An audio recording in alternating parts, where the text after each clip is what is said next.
સંખેડા તાલુકામાં આવેલી સંતરા પ્રાથમિક શાળાનું મકાન આશરે 6 દાયકા જૂનું છે.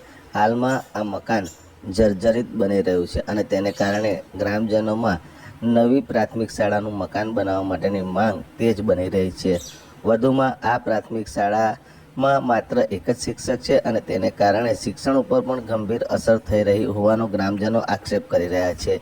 આ પ્રાથમિક શાળામાં અંદાજે 3 વર્ષ પહેલાં 33 જેટલા વિદ્યાર્થીઓ હતા. ગત વર્ષે 21 અને આ વર્ષે સંખ્યા ઘટી અને 19 થઈ ગઈ છે.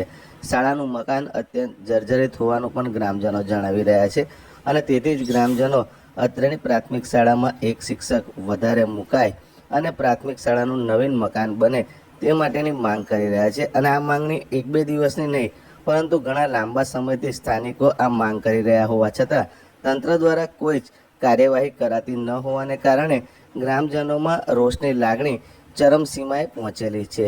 1962માં બનેલી આ પ્રાથમિક શાળા માટે સત્વરે નવીન મકાન બનાવવામાં આવે તેવી માંગ ગ્રામજનો કરી રહ્યા છે. આ અંગે સ્થાનિક આગેવાન અને વકીલ મનોજભાઈ તડવીએ શું કહ્યું આવો આપણે થી અમે સ્કૂલની સતત માંગણી કરી રહેલા છે કે અમારી સ્કૂલ બિલકુલ પડવાના આરે છે, છતાં પણ અમારું કોઈ તંત્ર અમારું સાંભળતું નથી. બીજું કે અમારે 2020 પછી એક જ શિક્ષક થઈ ગયા છે. એના માટે અમે પ્રવેશ ઉત્સવ પણ અટકાવેલો કે અમારો શિક્ષક લાવો, છતાં પણ અમારું આજ દિન સુધી કોઈ સાંભળવામાં આવેલું નથી.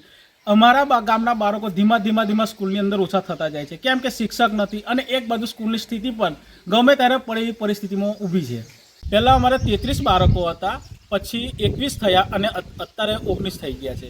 અમે વારે કહીએ છીએ કે અમારી સ્કૂલ જો આવવાની આવી દશા રહેશે તો અમારી સ્કૂલ ગમે ત્યારે બંધ થઈ જશે. અમે કેટલી રજૂઆતો કરી છે પણ કોઈ પણ ન તો કોઈ નેતા સાંભળે છે કે ન તો કોઈ અધિકારી સાંભળે છે.